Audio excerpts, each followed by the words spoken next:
Hey guys, today we're going to play the Stanley Parable. I have played it for my main channel, uh, but I am going to go ahead and play it for my side or my gaming channel as well. Also, I'm talking quietly because there are people still sleeping. I'm here a little bit early, but you know what, whatever. So, let's go ahead and get into it. Also, I'm not going to be talking a whole lot, because this is a very narrative-driven game, so let's go ahead and get into it.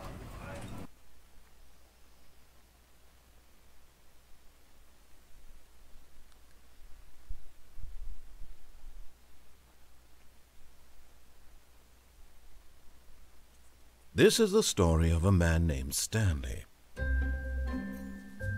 Stanley worked for a company in a big building where he was employee number 427. Employee number 427's job was simple. He sat at his desk in room 427 and he pushed buttons on a keyboard. Orders came to him through a monitor on his desk, telling him what buttons to push, how long to push them, and in what order. This is what employee 427 did every day of every month of every year. And although others might have considered it soul-rending, Stanley relished every moment that the orders came in, as though he had been made exactly for this job. And Stanley was happy. And then one day, something very peculiar happened. Something that would forever change Stanley. Something he would never quite forget. He had been at his desk for nearly an hour when he realized that not one single order had arrived on the monitor for him to follow. No one had showed up to give him instructions, call a meeting, or even say hi. Never in all his years at the company had this happened, this complete isolation. Something was very clearly wrong. Shocked, frozen solid, Stanley found himself unable to move for the longest time. But as he came to his wits and regained his senses, he got up from his desk and stepped out of his office. Okay, so that was the introduction. Hold on. There we go. All of his co-workers were gone. What could it mean? Stanley decided to go to the meeting room. Perhaps he had simply missed a memo. I know that this is not a new game by any stretch of the any stretch of the word, but I know a lot of the endings, so I'm gonna go ahead and do what he says first, just to get that one out of the way. When Stanley came to a set of two open doors, he entered the door on his left.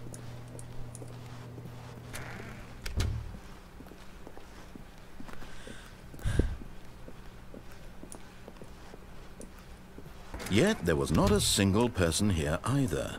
Feeling a wave of disbelief, Stanley decided to go up to his boss's office, hoping he might find an answer there.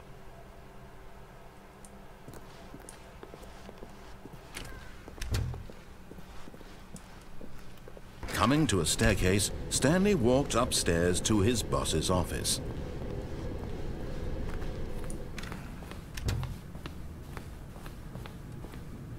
Stepping into his manager's office, Stanley was once again stunned to discover not an indication of any human life.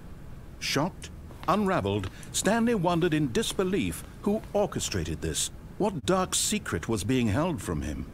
What he could not have known was that the keypad behind the boss's desk guarded the terrible truth that his boss had been keeping from him. And so the boss had assigned it an extra secret PIN number, 2845. But of course, Stanley couldn't possibly have known this. Yet incredibly, by simply pushing random buttons on the keypad, Stanley happened to input the correct code by sheer luck. Amazing. He stepped into the newly opened passageway.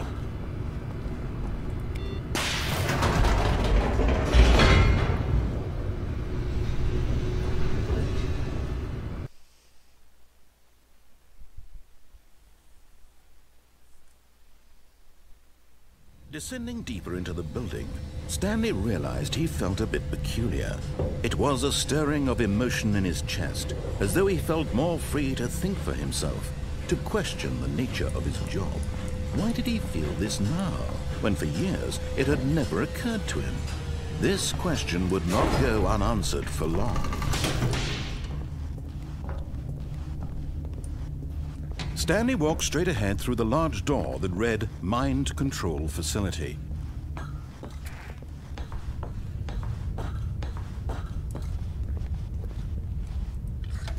The lights rose on an enormous room packed with television screens. What horrible secret did this place hold? Stanley thought to himself. Did he have the strength to find out?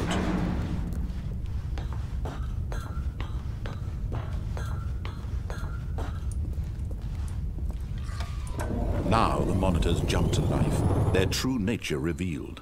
Each bore the number of an employee in the building, Stanley's co-workers. The lives of so many individuals reduced to images on a screen, and Stanley, one of them, eternally monitored in this place where freedom meant nothing.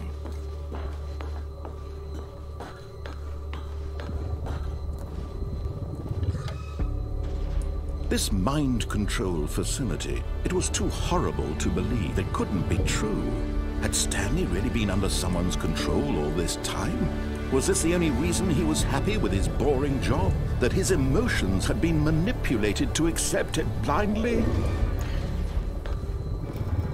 No, he refused to believe it. He couldn't accept it. His own life in someone else's control? Never! It was unthinkable, wasn't it? Was it even possible? Had he truly spent his entire life utterly blind to the world? But here was the proof, the heart of the operation. Controls labeled with emotions, happy or sad or content. Walking, eating, working, all of it monitored and commanded from this very place. And as the cold reality of his past began to sink in, Stanley decided that this machinery would never again exert its terrible power over another human life. For he would dismantle the controls once and for all.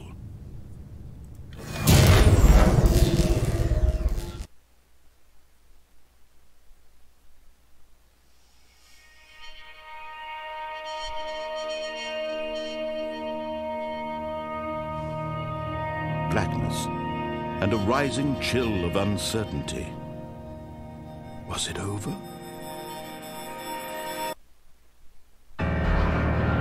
Yes! He had won! He had defeated the machine, unshackled himself from someone else's command. Freedom was mere moments away. And yet, even as the immense door slowly opened, Stanley reflected on how many puzzles still lay unsolved. Where had his co-workers gone? How had he been freed from the machine's grasp? What other mysteries did this strange building hold? But as sunlight streamed into the chamber, he realized none of this mattered to him.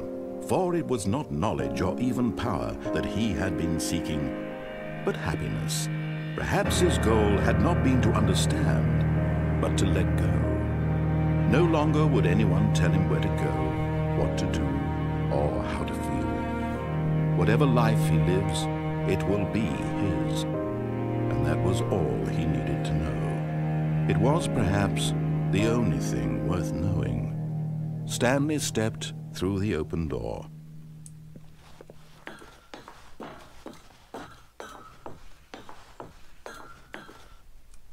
Stanley felt the cool breeze upon his skin, the feeling of liberation, the immense possibility of the new path before him. This was exactly the way, right now, that things were meant to happen. And Stanley was happy. Good for Stanley.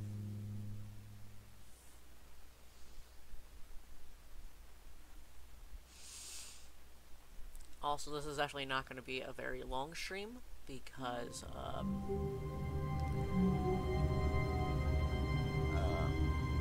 it doesn't have to be. Anyway, here's another ending that I really enjoy.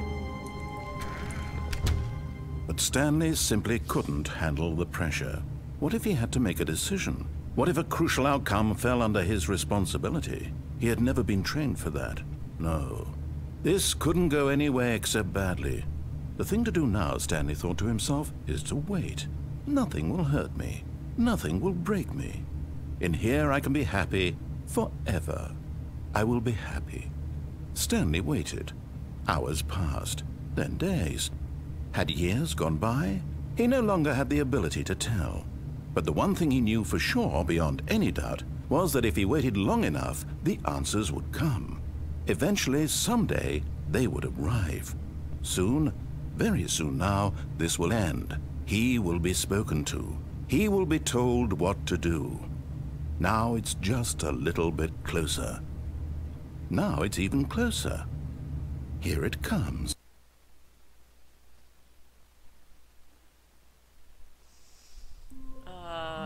Okay.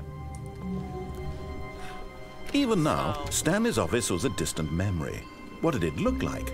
There was a computer, perhaps, and a painting. Was it a painting or a photo? He could no longer recall. No matter how hard Stanley looked, he couldn't find a trace of his co-workers.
I give up on that one.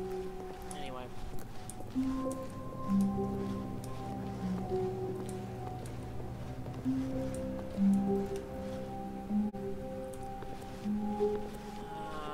There's one. When Stanley came to a set of two open doors, he entered the door on his left.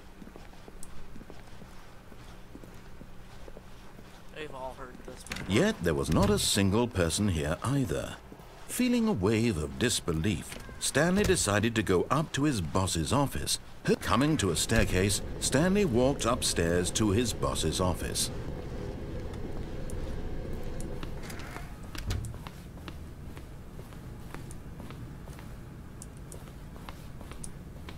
Stepping in... There we go.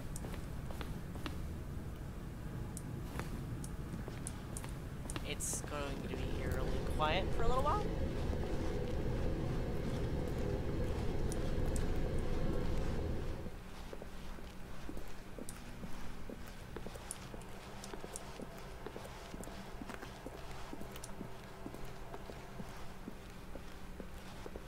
If we go back, our door, no, it's not going to be our door, it's going to be the door next to our office is going to be opened. So let's go ahead and check that out. See? The door next to our office is going to be open.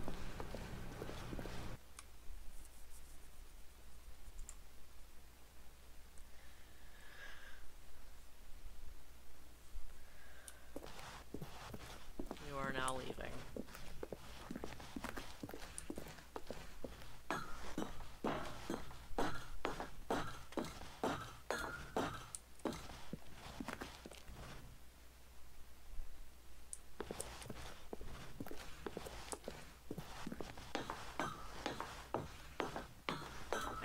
see anything in here.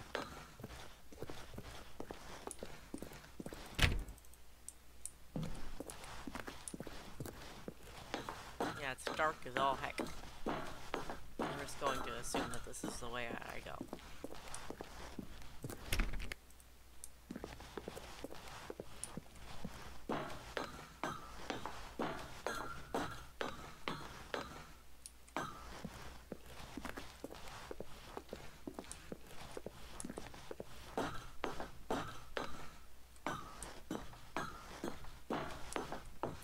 It's the same thing over and over and over again.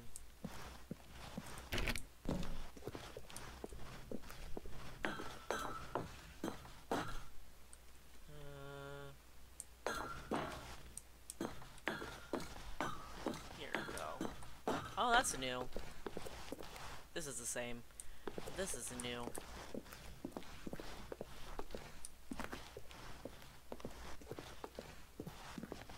Gonna keep walking until until something happens.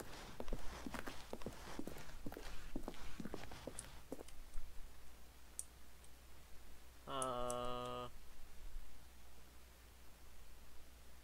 can't. Okay. Couldn't really see anything there. All of his co-workers were gone. What could it mean? Stanley decided to go to the meeting room. Perhaps he had simply missed a memo. No matter how hard Stanley looked, he couldn't find a trace of his co-workers. Step over.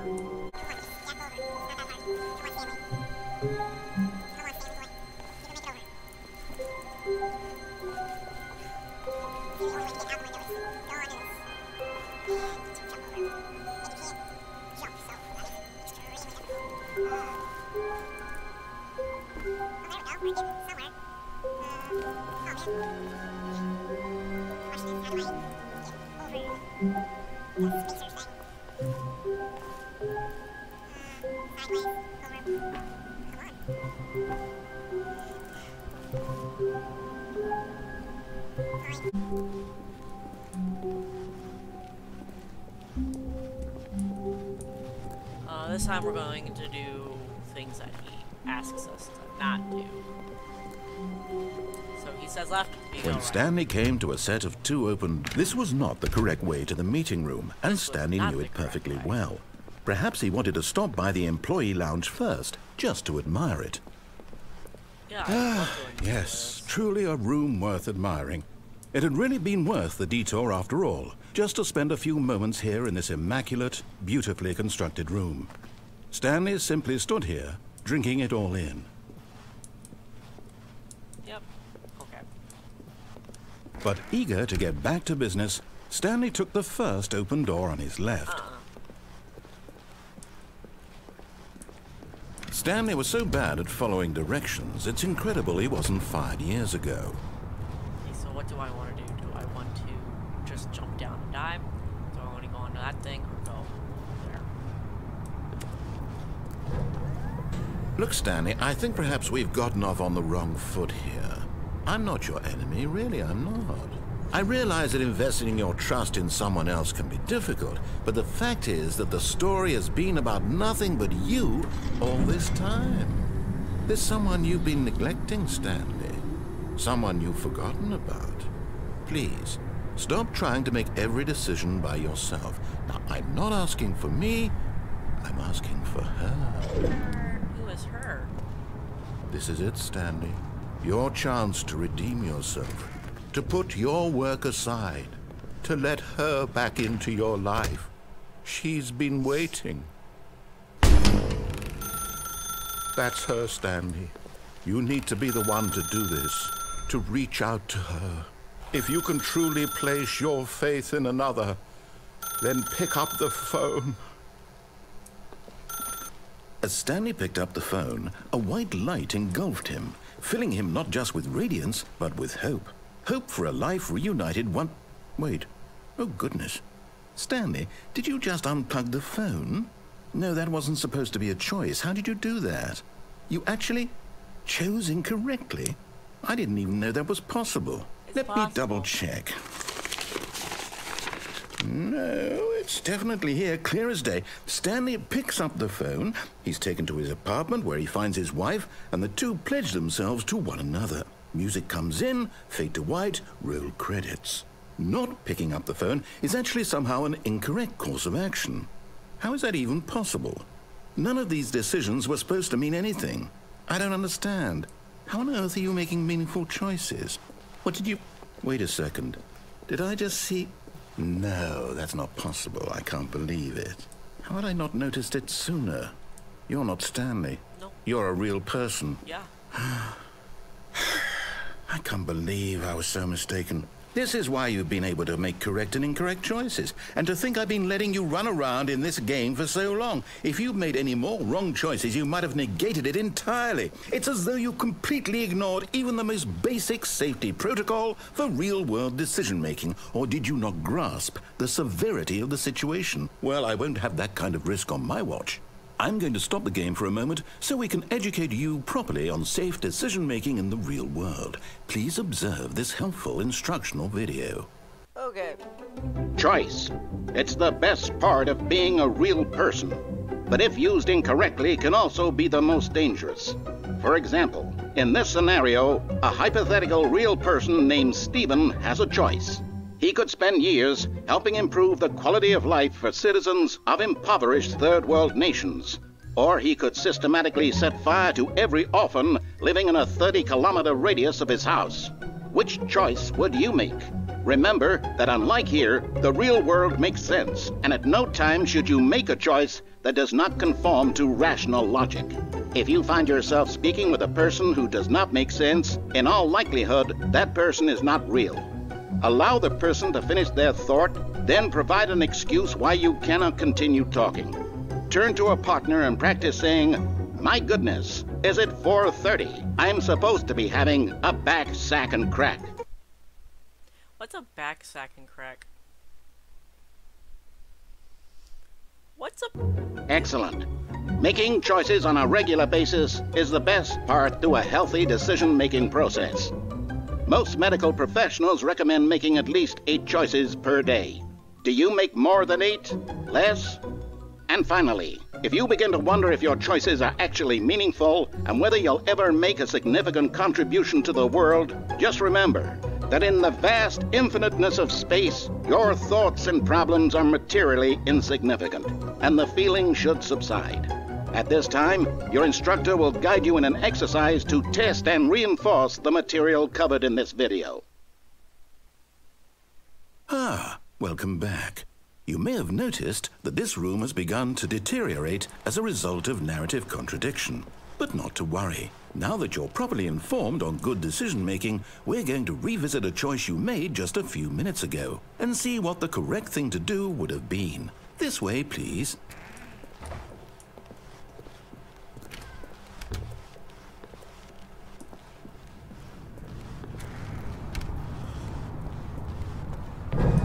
Now that we know your choices are meaningful, we can't have you jumping off the platform and dying. Imagine the main character dying senselessly halfway through the story. That story would make no sense at all. We just need to get you home as soon as possible before the narrative contradiction gets any worse. Unfortunately, it seems this place is not well equipped to deal with reality. They took away all my options.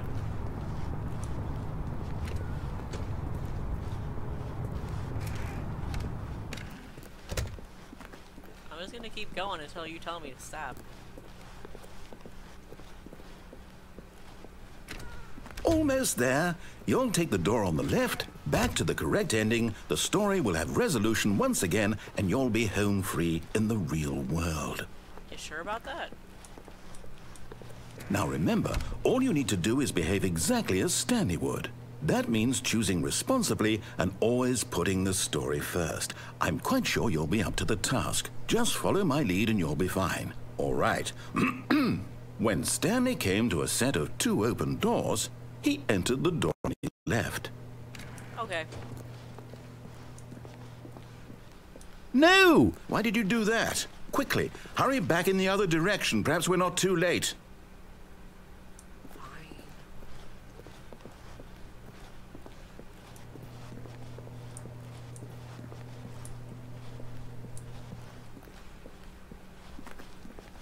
is a Roomba outside of my door.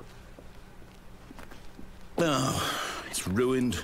I can't believe, after everything we talked about, that my story, you've destroyed my work. Why? For what? What did you get out of that? What did you think was so special about seeing the game undone, left here like so much garbage? It's worthless now. And what am I supposed to do? Even if there were a way to continue, would it be worth it? To know that my story is now incorrect? How can I go back to that? I can't erase that knowledge. I'll have to live with it forever, reliving its impossibility forever. I couldn't live that way. Is it better to shut the game down entirely? To willingly destroy all of my work? I don't know. What's the answer? What do I do? What do I do? What do I... No, I have to. I have to shut the game down. No. I have to. Don't do that. I have to.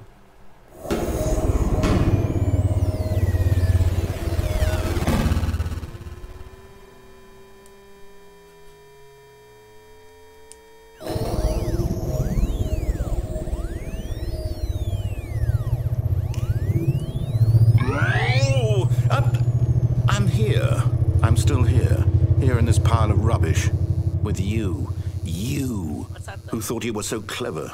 Now look where we are. My entire game is destroyed. It was the only thing in the world that was mine, and you've run it into the ground.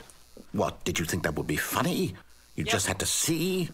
Didn't I impress upon you how important it was to be like Stanley? He actually knows how to do what I tell him to. He understands that if I say to do something, there's a damn good reason for it. That thought hadn't even occurred to you, had it? That there's a world outside of you? You're a child. Oh, my story. If you'd just gone through the door on the left, you would have seen it. There was a whole underground facility. You would have destroyed it and been victorious. It would have been so perfect. I worked so hard on it. I tried so hard. Behave exactly as Stanley would. That means choosing responsibly and always putting the story first. I'm quite sure you'll be up to the task. Just follow my lead and you'll be fine. Okay. All right. When Stanley came to a set of 2 open doors, he entered the door on his left. Fine, I'll go on the left side. Let's see if it's destroyed or not. Yet there was not a single person here either. Feeling a wave of disbelief, Stanley decided to go up to his boss's office, hoping he might find an answer there. Let me go into the broom closet. What? Doesn't even let me go downstairs. Coming to a staircase, Stanley walked upstairs to his boss's office.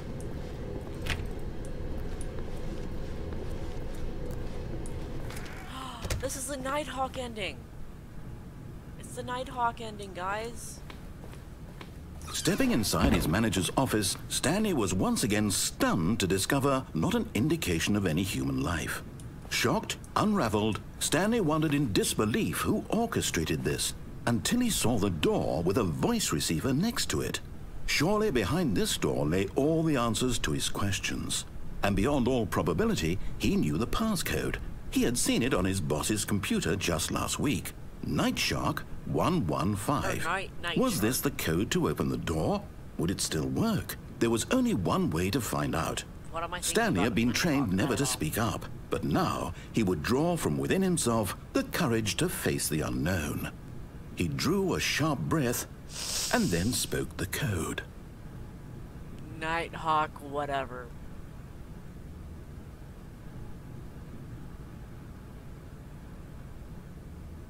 Nighthawk, whatever. Stanley spoke the code. Night Shark 115. He spoke it into the receiver, right there on the wall. Night Shark 115. That's probably not it either, because my memory is I'm shit. sorry, is there a problem? Yeah. You didn't mishear me, did you? Please speak the code into the receiver. Otherwise, we can't get on with the story. This is a crucial step. I am. Okay, fine, you're not gonna do it, but you know what? It's pretty humiliating to bring you this far, only for you to suddenly decide you have better things to do. I asked you for this one single thing, for your respect. The kind of respect Stanley shows for his choices. He knows what it means to take a story seriously. If you didn't want to see what I had to show you, then why did you come here? You had a choice, you know. You could have gone through the door on the right. You could have done whatever the hell you wanted over there. Why did you come this way? Speak. Say something to me. Explain yourself, you coward. Dang. When Stanley came to a set of 2 open doors, he entered the door on his left. Stanley? Hello? Are you... Is everything okay? Stanley, please. I need you to make a choice. Well then. I need you to walk through the door. Are you listening to me? Can you hear me? Is everything all right? Stanley, this is important. The story needs you. It needs you to make a decision. It cannot exist without you. Do you understand me? Whatever choice you make is just fine. They're both correct. You cannot be wrong here. We can work together. I'll accept whatever you do. I simply need you to take that step forward, please. Choose. Do something. Anything. This is more important than you can ever know. I need this. The story needs it. So, you hear me? Are you there? Are you listening to this? Stanley, are you there? Okay. It's okay, I can wait. You need time to decide. Time to make sure your choice is correct. That is the best choice. That's all right. I'll wait for you to decide what's the right thing to do. Take as much time as you need.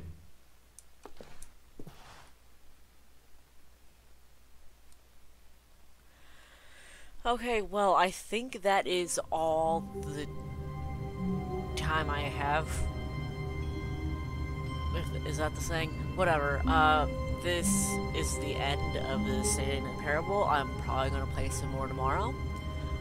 If there's an ending that you want me to play or to find, go ahead, let me know. But until then, I will see you guys tomorrow.